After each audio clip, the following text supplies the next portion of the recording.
Bismillahirrahmanirrahim. Assalamu alaikum dear students. My name is Aisha Salim and I hope you all are fine and doing well. Today we are going to revise the key concepts of this chapter with the help of various activities. तो आज के lecture के अंदर हम different activities की मदद से अपने इस चैप्टर के की कंसेप्ट्स को रिवाइज करेंगे. तो हमारे पास जो फर्स्ट एक्टिविटी है, here is the worksheet. Complete this worksheet by properly label the diagram, and after labeling describe these terms in this table. और इस वर्कशीट को सॉल्व की आप लोग इसको सॉल्व करेंगे. अपनी वीडियो को कुछ देर के लिए पॉज कीजिए और जल्दी से इस वर्कशीट को सॉल्व कीजिए. Very good. मुझे उम्मीद है कि आपने इसको इजीली सॉल्व कर लिया होगा, क्योंकि हम जानते हैं कि हमारे पास बेसिक कंपोनेंट्स हैं electron. The positively charged particles are proton, whereas the neutral charged particles are neutrons. और आप इनको इजीली इस तरह नीचे से डिस्क्राइब कर देंगे, और इनकी अगर डिस्कवरी के बारे में भी लिखना चाहें तो आप लिख सकते हैं. फर्दर नेक्स्ट एक्टिविटी की तरफ हम मूव करते हैं. Complete this given worksheet. आप इस वर्कशीट में दी गई डिस्क्रिप्शंस को, इन स्टेटमेंट्स को ध्यान से पढ़िए और इस वर्कशीट को कंप्लीट कीजिए. Very good. मुझे उम्मीद है कि आपने इसको कंप्लीट कर लिया होगा. Our next worksheet is about drawing the correct number of electrons in each shell for the given element. The elements are oxygen, sulphur, carbon and magnesium. And in order to find out the atomic number you may consult the table that is given in your book. Very good. मुझे उम्मीद है कि आपने इसको easily solve कर लिया होगा. अब एक माइंड मैप के जरिए अपने पूरे चैप्टर को रिवाइज करते हैं.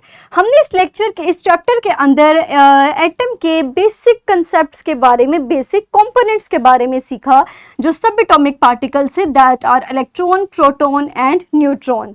इलेक्ट्रॉन के बारे में हमने सीखा कि they are negatively charge particles that can take part in a chemical reaction, and furthermore they revolve around the nucleus in a fixed path. That path is known as orbit or shell or energy level. Whereas in case of protons, we studied that these are the positively charged particles that resides inside the nucleus. However, they contribute in the mass of electron mass, and they also attract the electron. Why they attract the electron? क्या आप मुझे सवाल का जवाब बता सकते हैं? Very good, because they are positively charged particles and electrons are negatively charged particles. Further, we discussed about the third subatomic particle, that is about neutrons, and we discussed that they have no charge and they contribute in the mass of an atom. हम जानते हैं कि हमारे पास number of proton और number of neutron को जब मिलाएंगे तो they collectively make the mass number or atomic mass. और हमने इस फॉर्मूले को दिया कि हमारे पास हम अगर प्लस करेंगे नंबर ऑफ प्रोटॉन को और नंबर ऑफ न्यूट्रॉन को तो हमारे पास बनेगा एटॉमिक मास. इसी तरह अगर प्रोटॉन की बात करें तो हमने सीखा कि हमारे पास the number of proton is exactly equal to the number of electrons, और हमने इसको एटॉमिक नंबर का नाम दिया. और यहीं से हमने अपना एक और कंसेप्ट सीखा कि नो डाउट हमारे पास नेगेटिवली चार्ज पार्टिकल्स और पॉजिटिवली चार्ज पार्टिकल्स मौजूद हैं, but still atom as a whole is a neutral particle. Why? Because they have equal number of electrons and protons that cancel each other effect and make the atom as a whole neutral particle. मज़ीद हमने electrons की arrangement के बारे में study किया, और जिन orbits के अंदर ये electron revolve करते हैं हमने उन orbits को नाम दिया shell का. और हमने K shell, L shell और M shell के बारे में सीखा.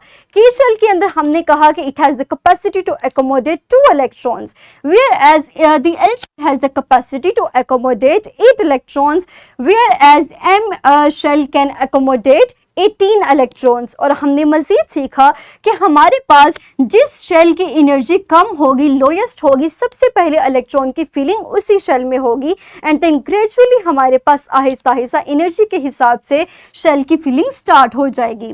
उसके बाद हमने सीखा कि हमारे पास पीरियोडिक टेबल के अंदर एटम्स को अरेंज किया गया है इन order of increasing atomic numbers. और ये पीरियोडिक टेबल हमें बहुत सी चीज़ों के बारे में इंफॉर्मेशन देता है. For example the chemical properties and further more उनकी शेल के बारे में, वैलेंस शेल के इलेक्ट्रॉन्स के बारे में, सिंबल के बारे में, एटॉमिक नंबर, मास नंबर के बारे में. हमने कहा कि हमारे पास जो वर्टिकल कॉलम होंगे उनको हमने ग्रुप्स का नाम दिया, जो कि हमारे पास 17 है. जबकि हॉरिजॉन्टल रॉस को हम 18 है, जबकि हमने हॉरिजॉन्टल रॉस को नाम दिया कि these are known as periods and ये हमें इंफॉर्मेशन देती है एटॉमिक नंबर के बारे में। And elements are arranged as we go from left to right, the elements are arranged in order of increasing atomic numbers. So that's the ये तमाम चीज़ें हमने सीखी अपने इस चैप्टर के अंदर जो कि बेसिकली एटम से रिलेट करती थी। तो that's all about today's lecture, जिसके अंदर हमने अपने तमाम की कंसेप्ट्स को रिवाइज किया। मुझे उम्मीद है कि आपको ये तमाम कंसेप्ट्स क्लियर हो चुके होंगे। इंशाल्लाह अगले लेक्चर के अंदर हम अपनी नेक्स्ट लेसन को स्टार्ट करेंगे, that is about the physical and the chemical changes. Dear students, that's all about today's lecture. I hope कि आपको आज का लेक्चर क्लियर हो चुका होगा। सो इंशाल्लाह अगले लेक्चर के अंदर हम अपने नेक्स्ट लेसन को स्टार्ट करेंगे। तब तक के लिए अपना ख्याल रखिएगा। Thank you very much and अल्लाह हाफिज़।